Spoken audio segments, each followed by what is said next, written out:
All right, welcome to another edition of DOLAN'S Dugout with your host, Steve Dolan. I'm Ramon Scott. We're joined this week by Adam Paul of EC Preps.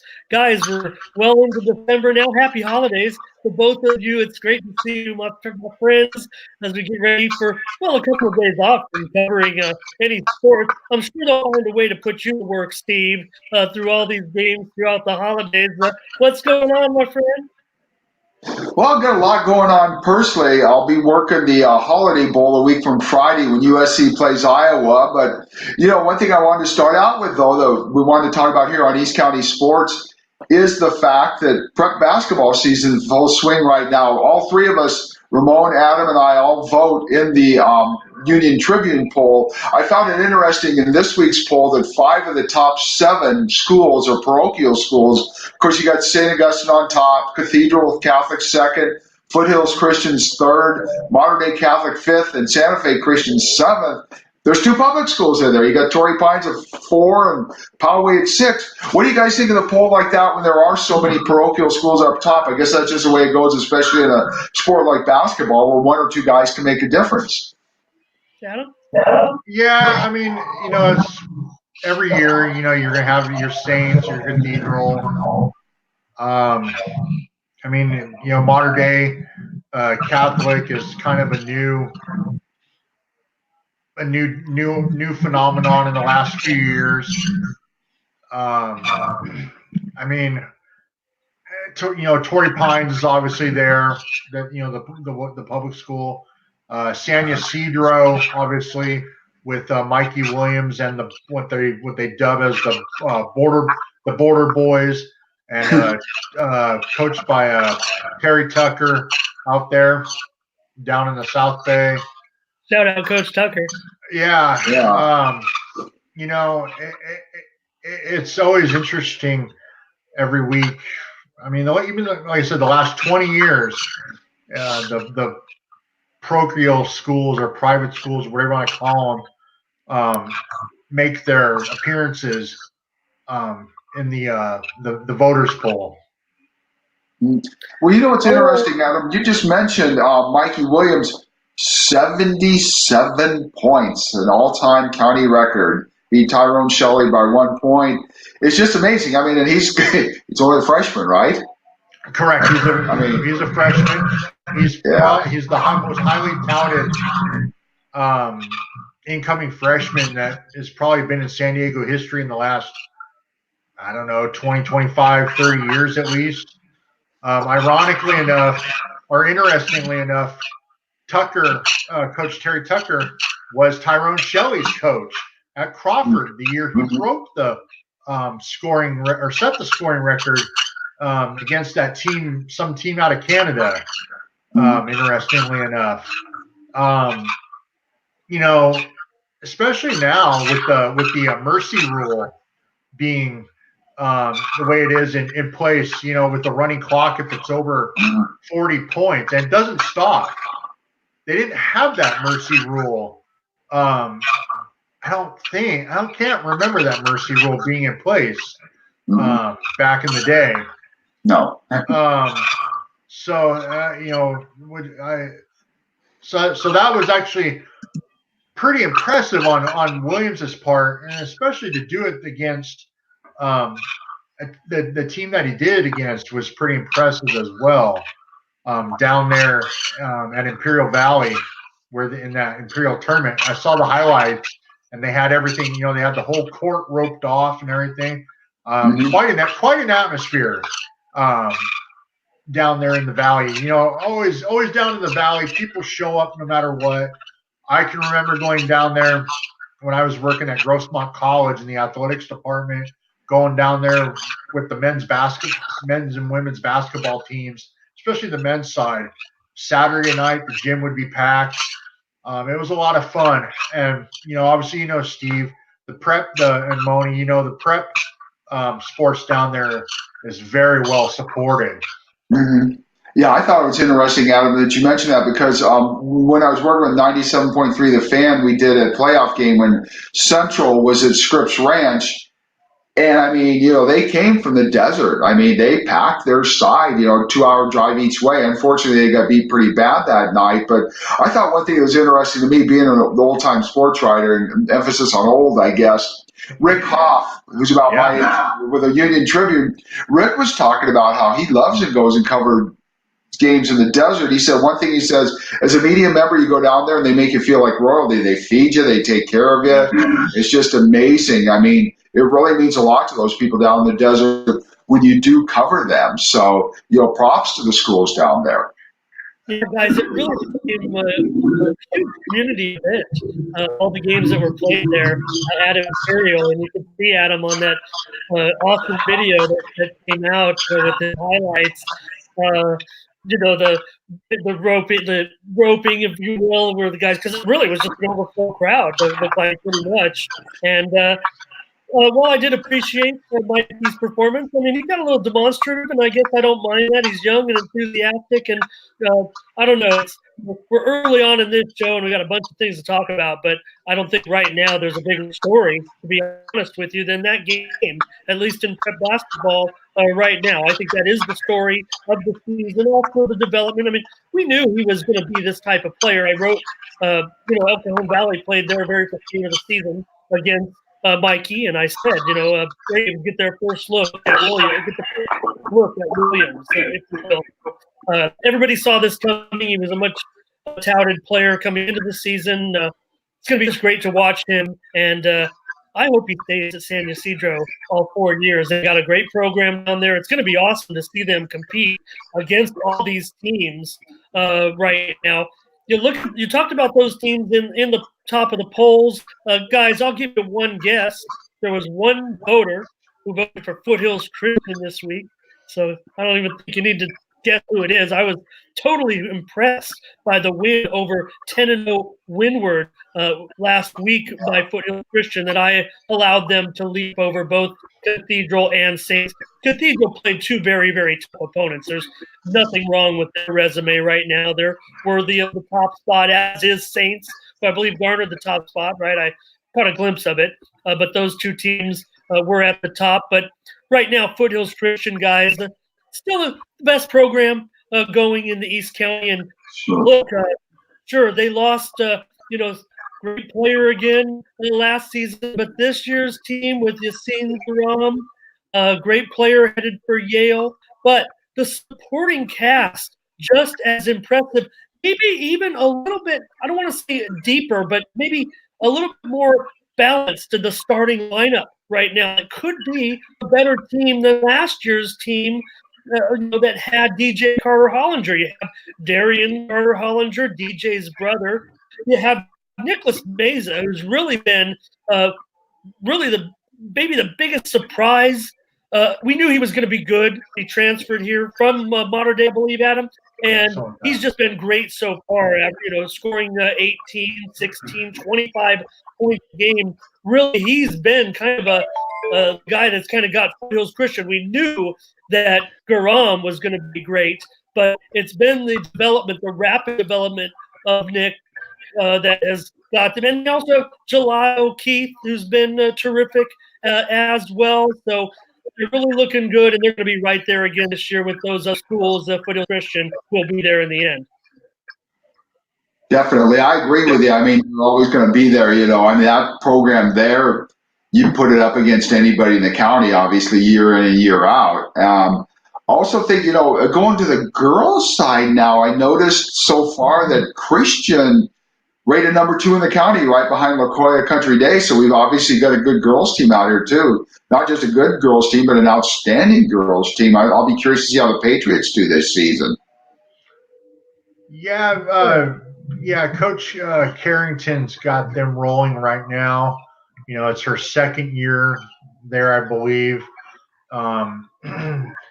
And they were pretty good last year. They won their division, their CIF championship last year. Now they're going to be a perennial open contender on the girls' side. They, of course, the big story right now on the girls' side is that Isis Brady out of Cathedral Catholic just verbally committed to UConn today. Yeah. Right? So that's huge. So that's another feather in the cap on the girls' side for here in San Diego. Christian's going to be good. Mount Miguel, they're finding their feet right now. Robbie, they've reloaded this year. Scott looked like a bigger bench, I think, from what I've seen in the highlights. Maybe I'm wrong. Which team is that? What's that? The Matador? Say again. Which team were you saying with the deeper bench this year? Mount Miguel. Oh, the Matadors. Okay. The Matadors. Yeah. It seemed just from the highlights that I've seen, and also the little media day special, it looked like you had more girls out this year, or at least on the bench. So that because you typically he's only played with like 6 or 7 girls in years past. Bishops with coached by Marlon Wells is going to be tough. I think girls back. You got Coach Croach up at Mission Hills. And then you got Sarah, who's really good. It's going to be really competitive, I think, on the girls' side also this year in San Diego. I know Mira Mesa has a new coach in Haseen Williams. It's his first year there for the Marauders. He's going to build that program up. Lonnie Williams moved over from Mira Mesa back to the Hive, his alma mater for Lincoln. Back home. So he's going to build that program up, and he's an experienced coach. And of course, like you said, La Jolla Country Day and the always veteran Terry Bamford walking the sidelines. And of course, Jackie Turpin, former Santana Sultan, up at Cathedral Catholic. Yeah. Now that we're on the topic of basketball, I know we talked about the boys and the girls of the preps. Another basketball team I know we all wanted to talk about tonight, San Diego State's men's team. What I found was interesting is the Aztecs, as we know, a week ago Sunday, they were a 30-point favorite, took a shot at the buzzer to beat San Jose State by 2. You do that, you almost lose to a team you're favored to beat by 30, and for the first time you jump into the top 25. This week they haven't played at all, and they jumped from 25 to 20. It's just kind of amazing how polls work, that it takes people to find you, so to speak, that other teams lose and you move up and all. But it's just kind of funny how San Diego State's had a great 10-0 season so far, but it's taken this long for people to finally figure out the Aztecs are pretty darn good. I know Joe Lenardi, who's obviously an expert at doing the NCAA brackets every year. Right now, he has San Diego State as a number 5 seed. So I don't think the question anymore is whether San Diego State will get in, but where will San Diego State be seated? I mean, the Aztecs at this point would have to have an epic collapse not to get into the NCAA tournament. Yeah, I just watching the highlights and listening to the games on the radio. Obviously, they're clicking on all cylinders as of right now. And like you said, they were favored by 30 over San Jose State. Ended up winning by 2 with the shot at the one of the craziest shots I've ever seen. Oh yeah, over 2 or 3 guys. Yeah, 3. Yeah. So I mean, sometimes it takes a lucky shot, some luck during any time during the season to propel to the next level. If you obviously you've been hearing about this map of the undefeateds that's been making the rounds on social media and whatnot. The whole West Coast and stuff is now SDSU, because that every time an undefeated team goes down, they mark them on the map, and all that. Right, the whole left side is all Aztec red.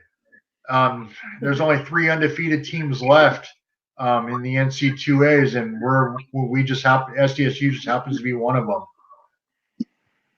Yeah, it's Steve, interesting. go ahead. I think they'll stay that way because they play San Diego Christian this Wednesday. I'm sorry, Ramon. Go ahead. No, I was just going to add, they did move up those 5 spots this week, but I thought more interestingly was the college basketball net rankings that made their season debut on Monday. And, well, if you want the formula, Steve, for these ratings, you're not going to get the answer from me or elsewhere for that matter. It's kind of like the football ratings for prep football. Ratings are being used the second straight year. They got rid of the RPI, and it's kind of a secret formula. We know the algorithm of what metrics are used, but we just don't kind of know the percentage of those metrics that are used. The net rankings, they take into account winning percentage, strength of schedule, scoring margin, offensive and defensive efficiency. If anybody looks at KenPom, they might be statistics, the quality of wins, and also if it was a neutral court, road game, or home game. And San Diego State, Steve, was ranked 3rd in the whole country in that poll. Now, last year they released the rankings back in like closer to Thanksgiving, and there were some really goofy results when they did it last year. And everybody said, "Well, look at that. What is this? What is this metric? What are they really doing with these net rankings?" And it's kind of being used just to gather the field, not so much to seed the field. But if you look back at that original release of the rankings, almost all the teams that were in those rankings finished very, very high when it came to how it came down in the NCAA tournament. Now, they did wait this year until about 2.5 weeks later, obviously just this past Monday. But Ohio State was number 1 in that poll. Kansas was number 2, and San Diego State was number 3. So I just thought that was great right there. It's going to be hard for San Diego State to stay there because their strength of schedule is only going to go down from this point forward, which is good news because that means we're playing beatable opponents the entire way. But they're unlikely to stay there in those college basketball net rankings. But I will add, and I tweeted this out, I said, that's kind of a lofty spot. They're up there in 3rd. I'll just say it right now. I mean, we're on YouTube and Facebook, and I can just say whatever I want. This is a Sweet 16 team, guys. If they don't go to the Sweet 16, it's a huge, in the words of Adam Paul, it's a huge disappointment. Yeah. Well, I mean, there's just lofty expectations. I mean, I'm on all the, I read all the social media posts from, in the Aztec groups, especially on Facebook, and I don't know. It's just frustrating that these people, they don't expect more. It's like, well, they're happy. Okay, we'll take football, for example. They're happy going to the New Mexico Bowl and playing Central Michigan or whatever. No offense to Central Michigan. They're a good team, but it's not a team SDSU wants to play. They want to, they want to play in a New Year's Day, New Year's Eve type bowl, whether it be the Cotton or or somehow get into the Orange Bowl or something like that.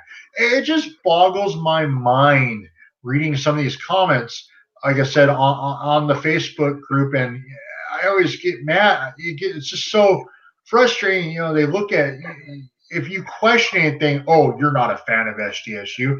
Well, you can't look at things through rose-colored glasses, unfortunately. This is a real good team. This is a real good team, and I see Sweet 16, Steve. But really, I think it's a team that maybe we're going to have our best. Look, anything can happen. This team is going to have arguably its best finish ever in the NCAA tournament, given their current season path right now, the way they look.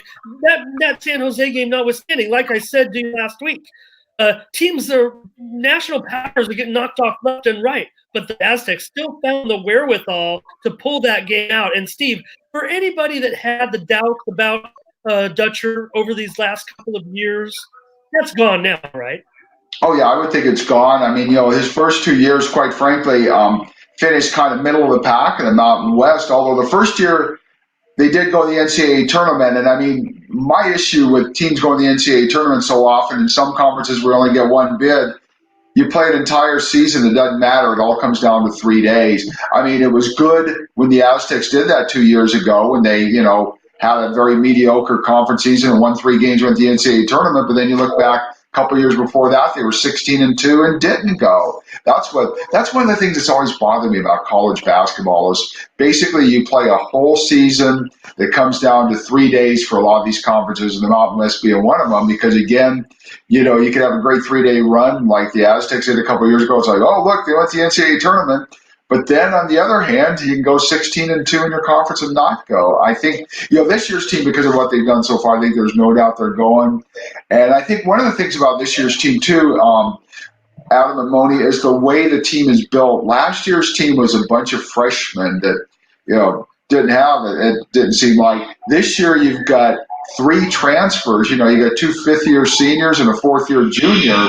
I mean, with KJ Fagan, with Yanni Wenzel, and with Malachi Flynn. I mean, so really you've got a lot of experience that came in this year. It's just totally the opposite of last year when they made a lot of, for lack of better words, the cliche freshman mistakes. And this year it's a very veteran team that should be able to maybe make some noise in the NCAA. And again, Moni, when you say the Sweet 16, you've only got to win 2 games to get there in the tournament. But then again, they start with 68, goes to 64. So 3 out of the 4 teams from the 64 aren't going to even win those 2 games. But I think San Diego State is certainly one that's going to be a factor there. Are they going to go to the Sweet 16? I don't know, because so often the NCAA tournament, you just see weird things happen, weird endings and all. But I think they certainly have a chance.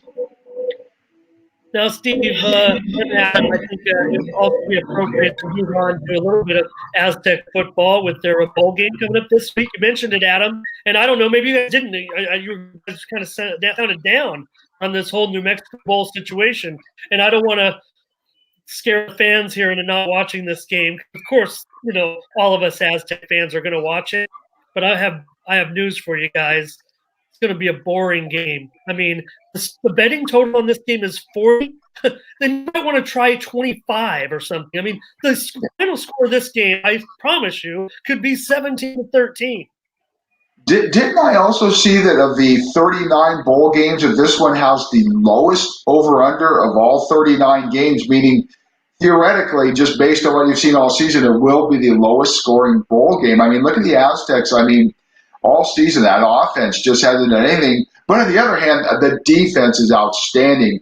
Why did this team that's very mediocre looking finish 9-3? Because they had a great defense. Unfortunately, people want to see offense. They want to see points. So you go 9-3, but, again, they just didn't light a fire in town because they had no offense. But, hey, it's the old thing. I'll take 9-3 with no offense over the 2 years in a row when they had Darnay Scott and Marshall Falk and finished 500 a couple of years in a row with great players because they couldn't stop anybody.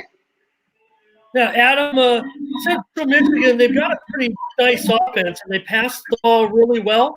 But I'll just mention to you, I'm sure you saw it this week, and just another accolade today, Steve, but former Castle Park High. And get this, guys. You talk about how down Grossmont College football's been. How about All-American, second-team All-American, Luke Barku from Grossmont College. Yeah.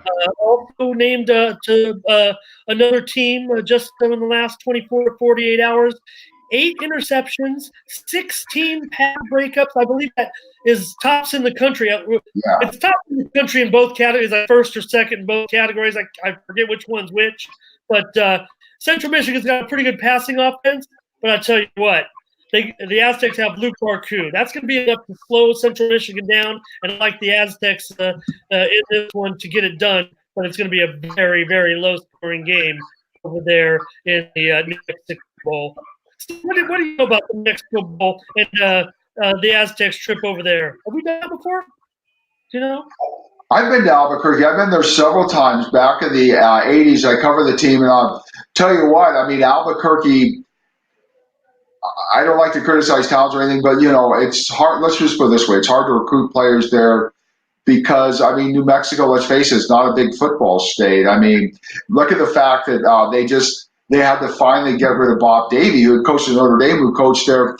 They wanted to get rid of him last year, but they didn't have enough money to buy him out. I mean, that's what you're dealing with in New Mexico. I mean, it's, Albuquerque, I mean, it was a great place to spend a night or two, but on the other hand, after a night or two, it was kind of like, Okay, where do we move on from here? Although I will say, one thing I will say about Albuquerque, we all know how great the PPR is here, Prep Pigskin Report, the last 20 years or so. I can remember even back in the mid-'80s, Albuquerque had a great Friday night prep football show. I mean, we'd be back there with the Aztecs, and all the media would be on Friday night. But again, as far as New Mexico being a hotbed for college football, no. Hey, Adam, it takes a coach like Coach Long to get something done up there, huh? Yeah, it's I don't know. I mean, I've never been to New Mexico, so I can't really comment. I just go on by what my dad used to when he used to go watch the Aztecs out at the pit for basketball and of course football and whatnot. Um, it's such a I'm obviously not anymore as much anymore, but the pit used to be one of the toughest places to play in all of college basketball. That environment was just so amazing. In fact, Cox, well, not Cox Arena, but Viejas Arena, formerly Cox Arena, Yes. when it first opened, was constructed just like the pit, with its deep sloping angles and whatnot. No, like you said, what's there to do in New Mexico? Unless you're retired, I know Gene Hackman, the famous actor, he lives out there painting and writing in his glory in his golden years as of right now. Yeah, I mean, Central Michigan, they're coming off the loss in their championship game a couple weeks ago. So that, just like San Diego State, they've had a week off. So we'll see. We'll see if I heard today that Agnew's going to be back playing quarterbacking, which is unfortunate. I was really looking forward to seeing our guy Carson Baker back at the helm, because I thought he did really well against BYU in that victory a few weeks ago. Yeah, it's interesting too because San Diego State, of course, Carson Baker would kind of maybe be the heir apparent because he did start that game and win that game, but now they've gone out and they've got the transfer Jack Sears who started in USC in 2018. So Rocky Long always likes competition at quarterback, but I got to be honest with you, I had this conversation with Coach John Quintero because we did games together on 97.3 The Fan. One of the issues with San Diego State, though, is they haven't brought in that superstar quarterback. And when you don't do that, you can't get the receivers because San Diego State's been a run team for so long that it's really hurt. You don't get, going back in the day, you don't get the Dennis Shaw and the Brian Sipes at quarterback or the Gary Garrisons and the Haven Moses as a wide receiver because they become this run-oriented team. And at some point, they've got to get a quarterback who can throw the ball. Because again, until you get there, if you're a wide receiver, would you want to come to San Diego State if you're a top wide receiver? And Adam, you're shaking your head no. And thank you for answering for me. I used to work out there, so I got to watch what I say about the place. But I mean, even when they were passing, they didn't recruit the receivers. When I was working at Grossmont College in the athletics department, and we had pretty much 99.9% of the D1 schools coming out looking at our guys. This is in the early to mid 2000s, and when Tom Kraft was coaching. Now, unfortunately, some personal stuff got involved there, why he didn't come and recruit at Grossmont College. But, that's another story for another day. For passing, a couple years ago when Jack Tuttle, the great quarterback who prepped out here in Mission Hills, when he was getting ready, when he transferred from Utah, he was asked about San Diego State and he laughed. Yeah. From my understanding, that was my understanding. They laughed. I mean, why would if they don't have a spread offense or whatever you call it, why would a top-notch receiver, come to San Diego State and whatnot? They said, what's his name? The quarterback a couple years ago from Carlsbad. Christian Chapman, yeah. Yeah. The stat was that he was the winningest quarterback in SDSU history. And I forgot who said he was probably the greatest quarterback in SDSU history. And I think you were in the press box that night, Steve, when that conversation was going on. And that, everybody laughed. Winningest, yes. Greatest, no. Yeah. Hey, if I could, while we're on the subject of football, though, in San Diego, as you all know, the Holiday Bowl, 2 days after Christmas, we got USC and Iowa. I think one thing that's going to be really cool about that game, I'm going to be there, and I know I'm going to be crying along with everybody else, because after the first quarter, they're going to do what they do in Iowa. They have that children's hospital there where they waived all the kids in the children's hospital. My understanding is what they're doing on the Holiday Bowl is after the first quarter of the USC-Iowa game is that they're going to show that children's hospital in Iowa. I believe also a children's hospital. I believe it's a Shriners Hospital in LA. So the people at the stadium in San Diego are going to be waving to the kids in those children's hospitals in LA and in Iowa.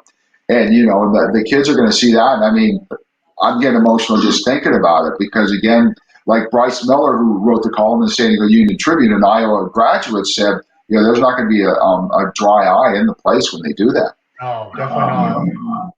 It's going to be very cool, and I think the game itself.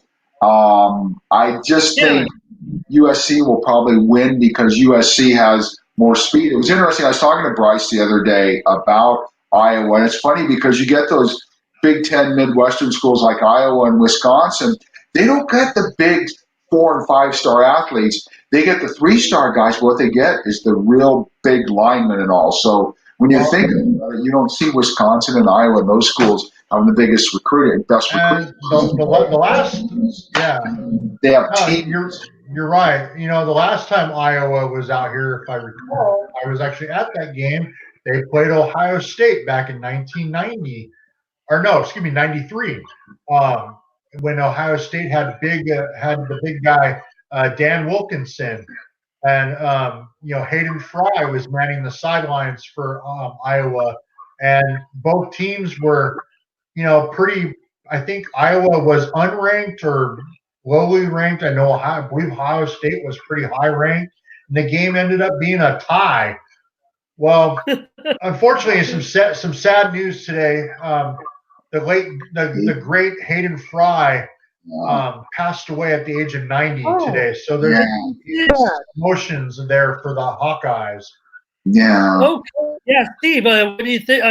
I didn't hear about Coach Fry, and when I was young, he was, man, you know what? I think he was probably my favorite coach to watch, watching because, big games are hard to come by on television back then. And I just thought when Fry came in to Iowa and changed the team colors to look like the Pittsburgh Steelers, getting away with Iowa was they were dark blue and gold, remember? And Fry wanted to change the image of Iowa. And what a great coach. Wow, I didn't know that, Adam.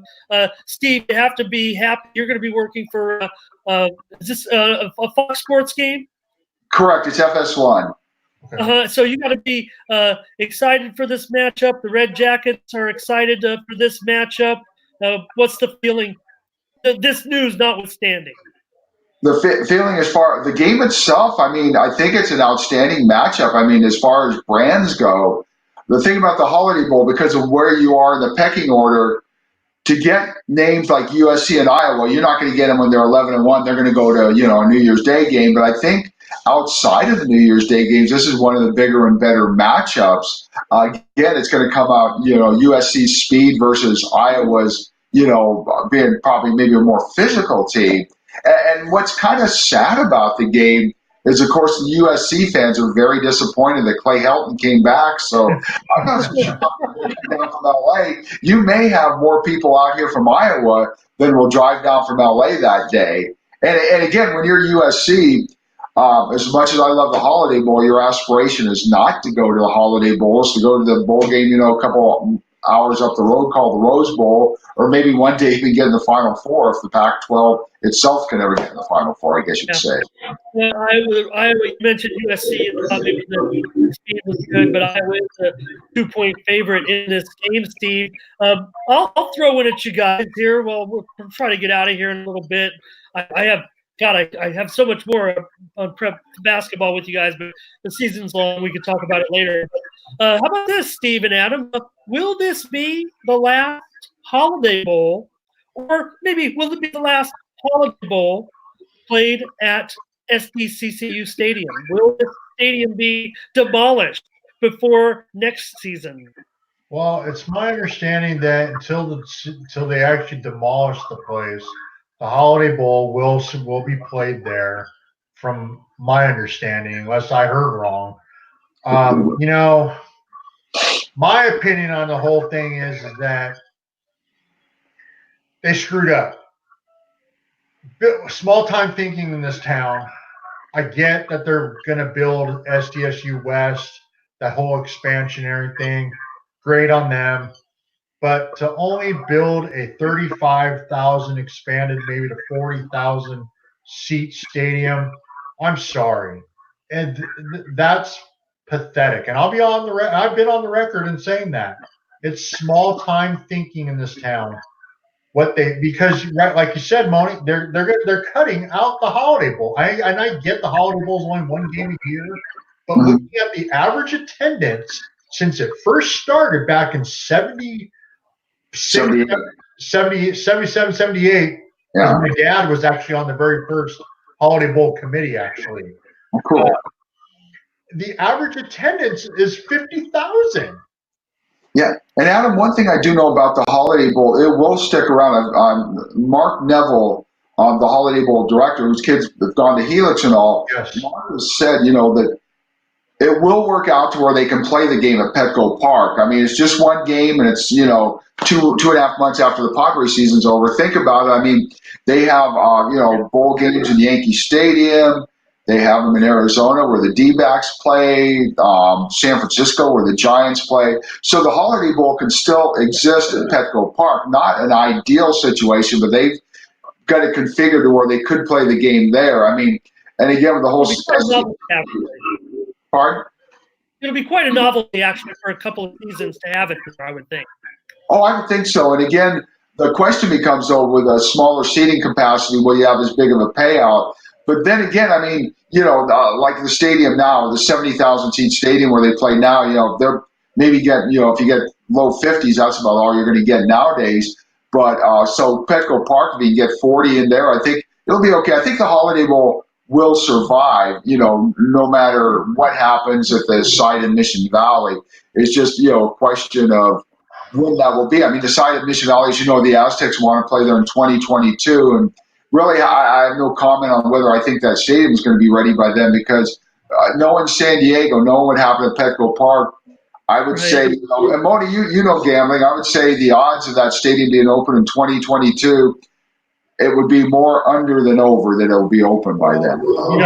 Okay, it's not just the Holiday Bowl. 2 years ago you had Notre Dame playing Navy to almost 70,000 people. Yeah. And then I also know for a fact that bigger events want to come to San Diego, and everybody's going to laugh, but WrestleMania is a 75 to 85,000 plus event, and they want to come to San Diego. I know, Steve, you're with me on that because you love wrestling. It's the way to your heart. I know that, but people laugh when I mention things like WrestleMania. And I'm like, well, you know what? That's almost 100,000 people coming to a town or city or whatever. They're there for a whole week, if not more, because they have WrestleMania week with special events, just like Comic-Con. And, it's millions of dollars. But people, and it just frustrates me. There's no big time thinking in this town. What I think they should have done, is just my opinion, they should have built something like they did in Atlanta with a transformer-like stadium where it can transform to, say you have an event where you only have 25 or 30,000, and then it can bring out the seats or whatever to an event that has 75,000 or whatever. Yeah, you know who I think the key is in all this is Joe Tsai, who owns the lacrosse team. I mean, Joe, multi-billionaire involved with Alibaba. He goes back and forth to China, I believe. His kids go to school out here, I believe, at either Bishop's or La Jolla Country Day. But the thing about him, though, is he's got the money. I mean, he now owns the New York Nets, and he owns the arena where they play. I would have just loved to have seen Joe Tsai be able to do something. I mean, but now, that land's gone. I don't know where there's other land where you could build like a stadium and an arena back to back, like they've done other places. I mean, because one thing that Joe Tsai's into, he is into lacrosse. I mean, I don't know if you guys heard, but they're actually going to play a game at Miramar. It'll be the first time ever. I saw that. That's pretty cool. I'm going that day. And I'll tell you what, I've gone to the Seals games. I worked those for Bleacher Report Live. They're fun to watch. I mean, Joe Tsai loves that, but with all his money, the thing about Joe Tsai, if he were to build something in San Diego, you wouldn't have all these issues that everybody else does where who's going to pay for this and that. He'd pay for it himself. I mean, it's the old thing. He could build a $2 billion complex and still have, $10 billion left. But Steve, this is San Diego. Something would pop up. Somebody say, well, that land has a African frog that has pink polka dots or something like that. Oh, yeah. Yeah, and a site that I've always wanted to see somebody build on that. It wouldn't be a huge stadium, but where Cajon Speedway was, I would love it. It's funny you mention that because when the whole Charger deal was going on, they were talking about that site along with Chula Vista. And I was like, wait, what? Cajon Speedway? And I actually saw drawings of it, like sketches. And I was like, wow. So they were going to make that, because that property's pretty big, actually. Oh yeah, absolutely. And they were going to expand on that property, and it was going to be pretty cool. Now, as far as logistics, as far as traffic and whatnot, I don't know how that would work. Yeah. But you can figure that out later. Yeah, I mean, you could even expand the trolley out there. Yeah, you know what? I think it's overlooked. When you're driving down the 125, I mean, there's a lot of space out there, man. They have all those great athletic properties down there in the South Bay. But I'll just take umbrage to a little bit of what Adam said, and I guess I'm not a devil's advocate kind of person. I mean, the reason why we're in this situation, Adam, is because San Diego is small time, unfortunately. But here's the thing that I would get at. And I of course, we want big, giant stadiums and things like that. But the way this stuff is evolving, these things are becoming more like giant television studios. And I think the NFL is kind of going in the wrong direction, saying, hey, we require you to have this many seats in order to build one of these stadiums. Now, we can make fun of the situation in Carson all we want, but it's an intimate setting that actually, if it wasn't so road team heavy when the Chargers are playing, it actually would be a great atmosphere to play a football game in front of a home crowd like that. If it was your crowd, like the Chargers would play in front of here in San Diego. So my thing is on this, and I'll just, maybe this will be a YouTube video and people will go back after I'm gone and look back at it. But I'll think that, we'll build this San Diego State Stadium and maybe the tide will turn a little bit. Maybe opinions will change. Somehow that football team up there that everyone makes fun of will end up back in a 45,000 seat stadium, a cute little stadium, because it just was the right thing to do. Well, let's hope they can fill it because, Colorado State and this state kind of after that, they build a stadium a little bit bigger than that, but they are having trouble filling it because their team's so bad. I mean, San Diego State's going to have to do something to get the attendance up. I mean, part of the issue, too, is, game times. I mean, you play those games at 7:30. Every timeout is 2 minutes and 40 seconds. I mean, I know I did a game against Cal, worked at it 3 or 4 years ago. Remember that game? 7:30 game. Yeah, I left right after the game and got home at 1:45 in the morning, And that's just, maybe East Coast people do that because they're used to having games that late, but not on the West Coast, where that, that's just too late. I mean, and speaking of Moni, I know you and I talked about it before we went on the air. As you know, with the Mountain West, it looks like now that they're going to go back with CBS, which I mean mainly CBS Sports Network, and Fox instead of ESPN. And I kind of like that because I think Fox will give them more bang for their buck, so to speak, than ESPN did. ESPN, the Mountain West, is more of an afterthought. But I think with Fox, it'll become a little bit more than an afterthought. That's just my opinion. All the conferences that are doing business with Fox are in a good situation. I mean, I like the packaging that they're doing with all their stuff. I think that, some of the Pac-12 that's kind of found a home doing their thing there as well. So, I think it's a good move. I guess it's not final.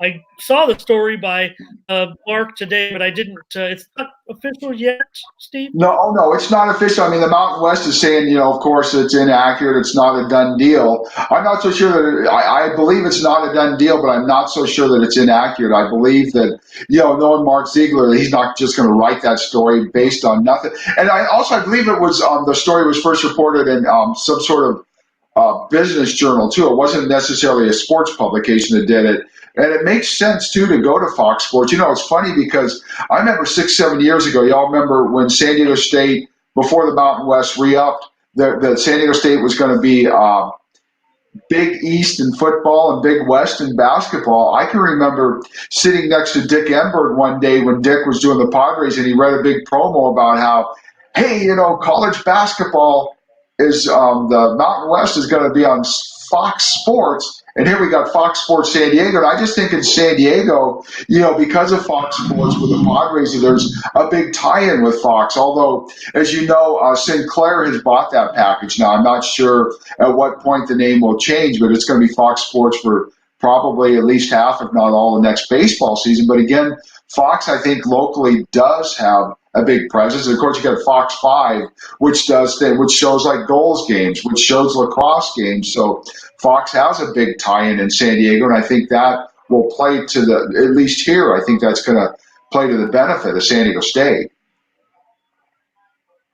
Yeah, most definitely. Enough of this watching games on Facebook and things like that. I mean, don't get me wrong.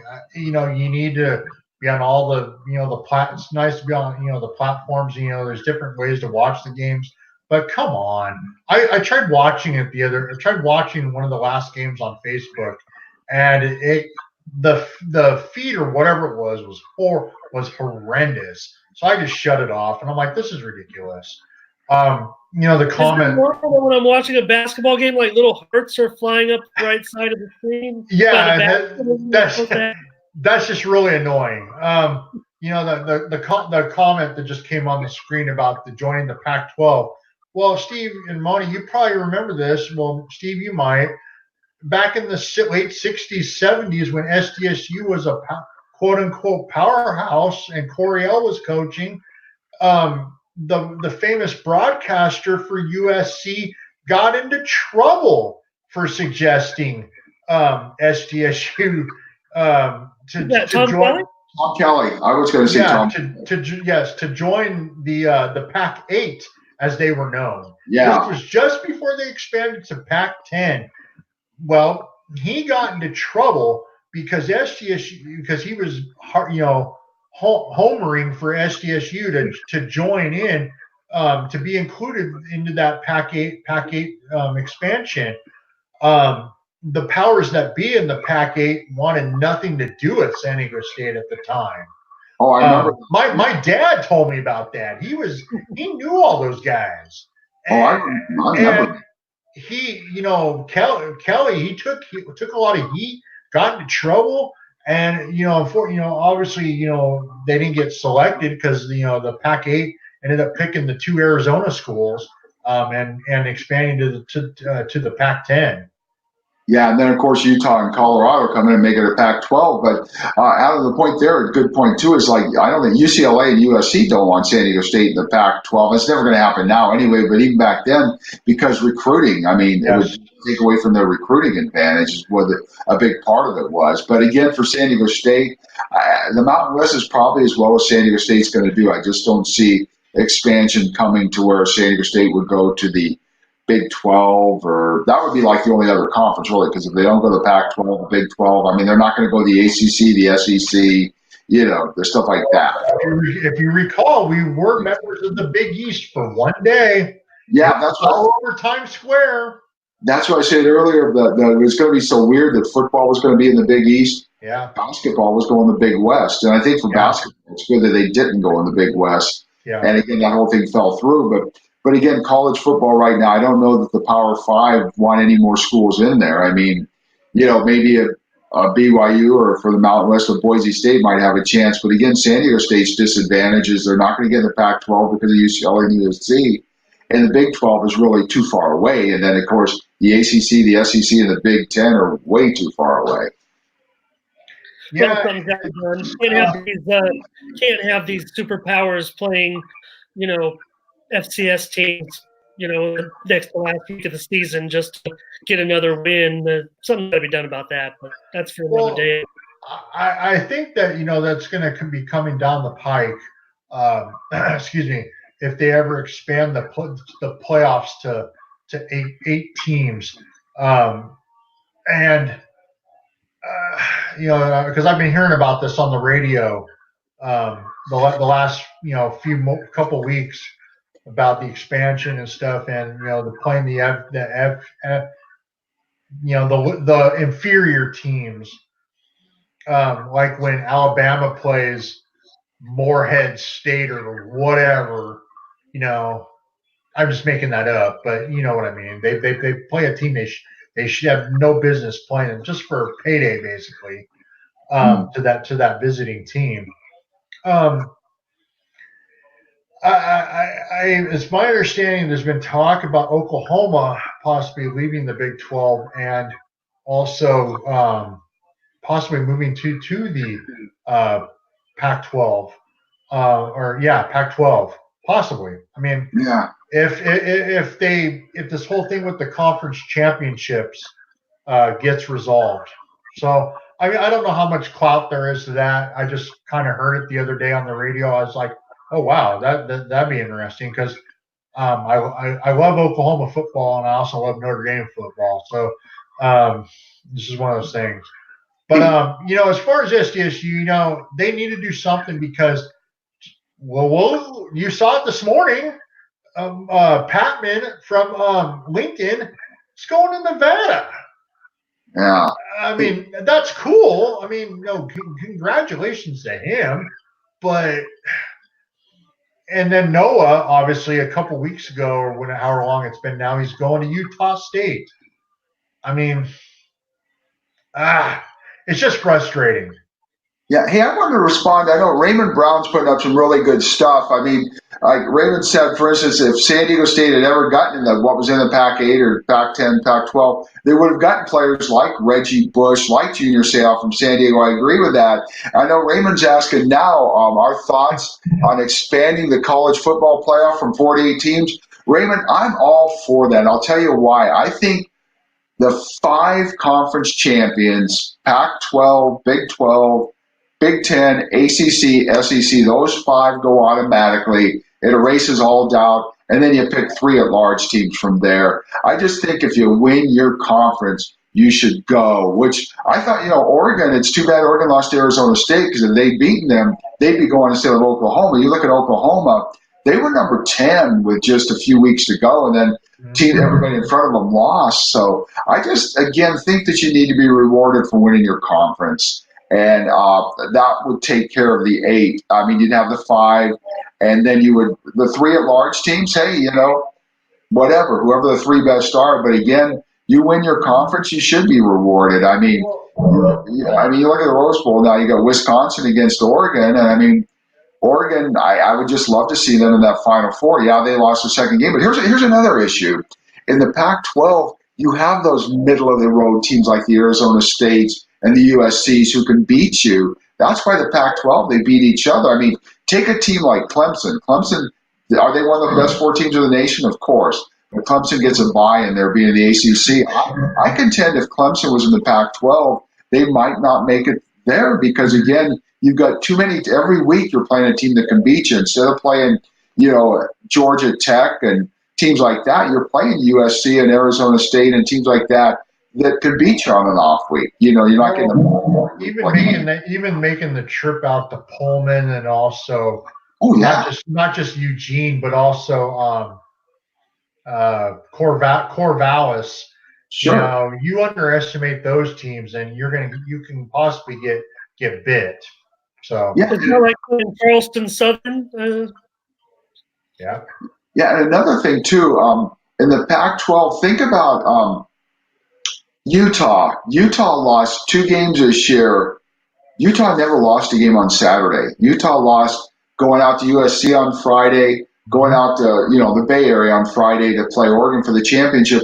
You don't see teams like Clemson and Alabama and those teams. You don't see them playing on Friday night. I think I know it's not a great word to use, but it's kind of like the Pac-12 gets screwed by playing on Friday night. I can remember a few years ago when SC was undefeated, they had to go out to Pullman, Washington on a Friday night and lost. So again, the schedule makers make it improbable, if not impossible, for a Pac-12 team to get in there. And that's why I just think, something needs to be done where if you win that conference, you go. And hey, if Oregon Oregon wins that conference, they go let's say it's 8 teams like Raymond's asking, and I agree with him. Oregon goes. If they're no good, then they're going to lose, and so be it. But at least they should have the chance to prove it by winning their conference. Well, it's just like the whole the conference championship games. Why play them? Especially like the ACC one. You knew it was going to be a blowout because it was like 62-7 or whatever the final score was. Clemson over Virginia. I know the Big 12 game was pretty exciting. It was a close game again between Baylor and Oklahoma. But I agree. I think it should be the expanded to 8. Hell, there was fears. When this whole playoff thing even started, talk of making the Holiday Bowl one of the playoff games, and since it was considered pretty much one of the most exciting, if not the most exciting non-big bowl game big bowl game. Yeah, that goes back to what you're talking about. When the stadium was in good shape, they had talked about that. I know when Bruce Minkowski was the executive director of the Holiday Bowl, I talked to him years ago about that. They wanted to have these type of games here, the Final Four games, so to speak. The only problem is, of course, that stadium got so run down. And I have an issue, too, with that stadium getting run down because our stadium and the stadium in Anaheim were built, I believe, the same year. One of them just signed through 2050, and the other one's getting torn down.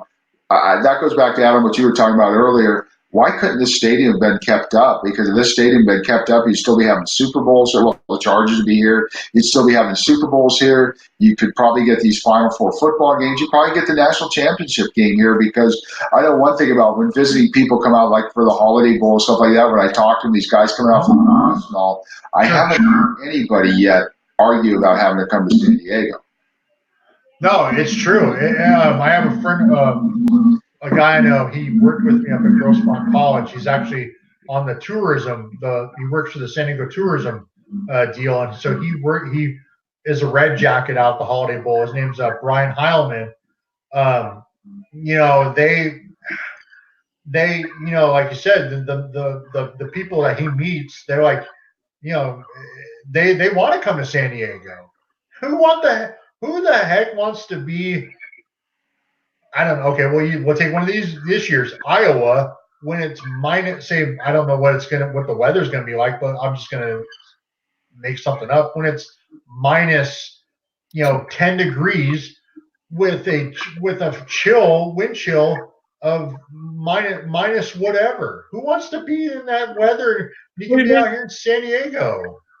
Yeah, and you mentioned it, Adam. I was bummed, Steve, that we did the other bowl game. I think if there was any city where 2 bowl games make sense, it'd be San Diego.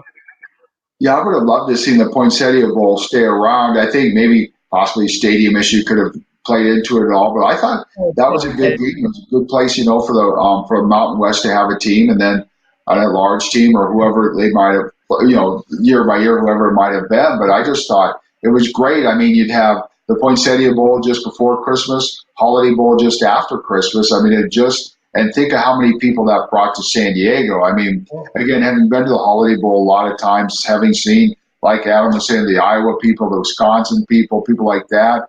I mean, for instance, I know like when Wyoming was here for football this year, a guy named Kevin McKinney, I've known him for years. He's one of the radio broadcasters, used to be the sports information of Wyoming. Like he was telling me, with the weather the way it is there, it'll come, March or April, it'll be 45, 50 degrees, and they'll be out there in shorts and sandals and T-shirts. And for us, if it's 45 or 50, like it's going to be tonight or a little colder, we're freezing. So people want to come to San Diego. My goodness, why not? I just find it funny, and you guys know this because you've been around a long time. The Holiday Bowl was originally or concocted to get San Diego State to play there. And funny enough, they only played in one, 1986, last minute loss to Iowa. And of course, everybody knows about the famous 91 season, 91, I believe it was, the 52 BYU blunder. And I'll tell you what, here's a funny story about that game. I was actually at that game with my dad. My dad, being who he was, about 6'10", played sports all his life. I was a young kid at that time.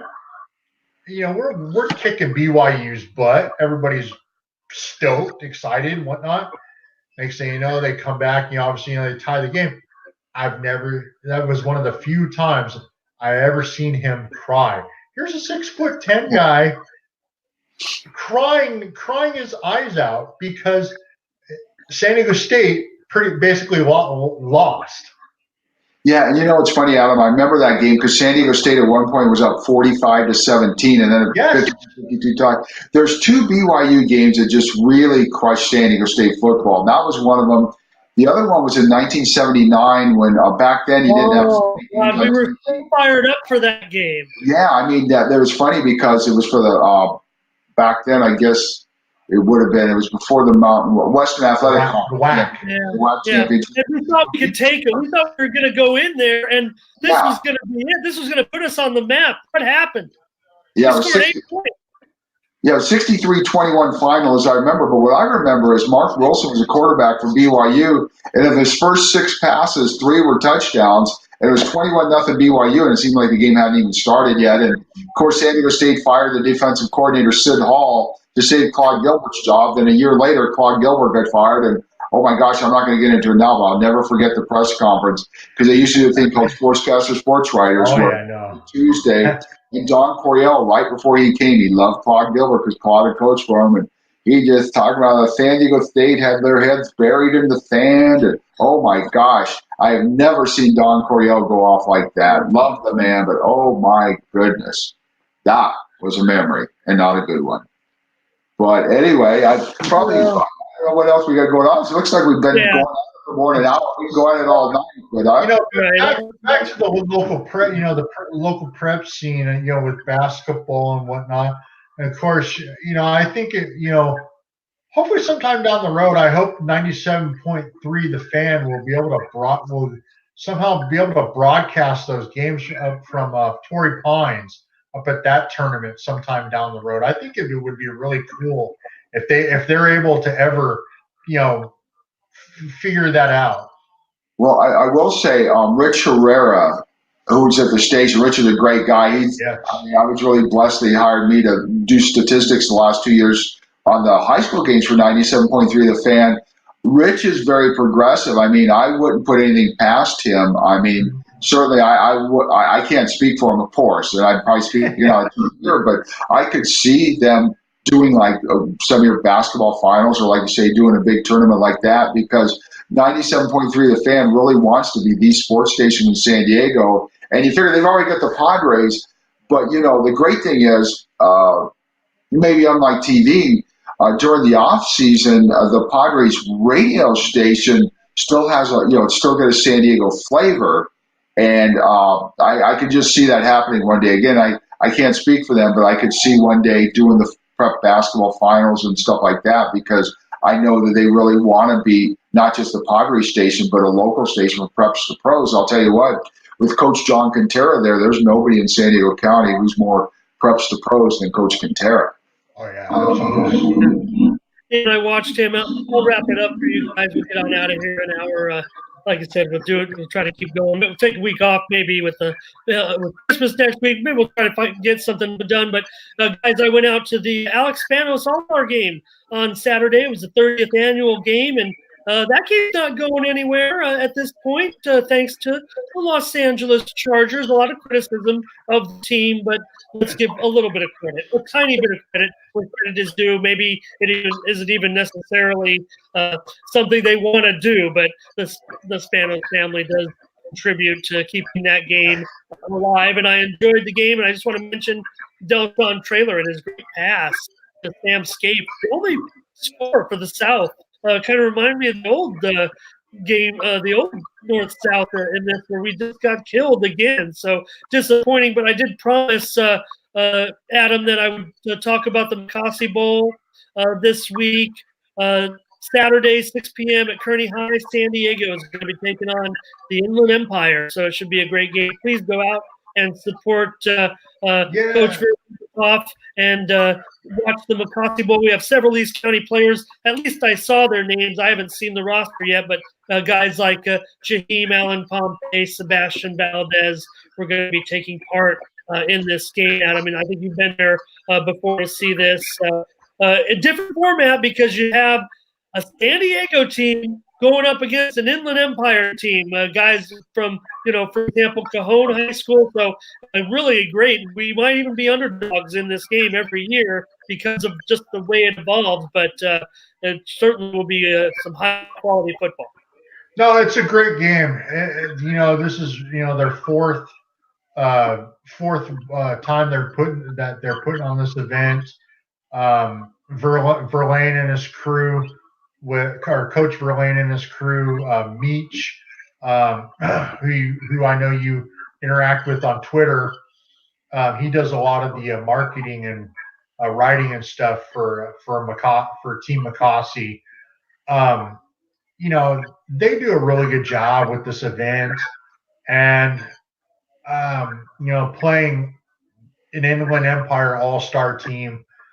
I think last year they went up there outside of San Diego because I believe it alternates every other year, I believe. And it's always a great event, and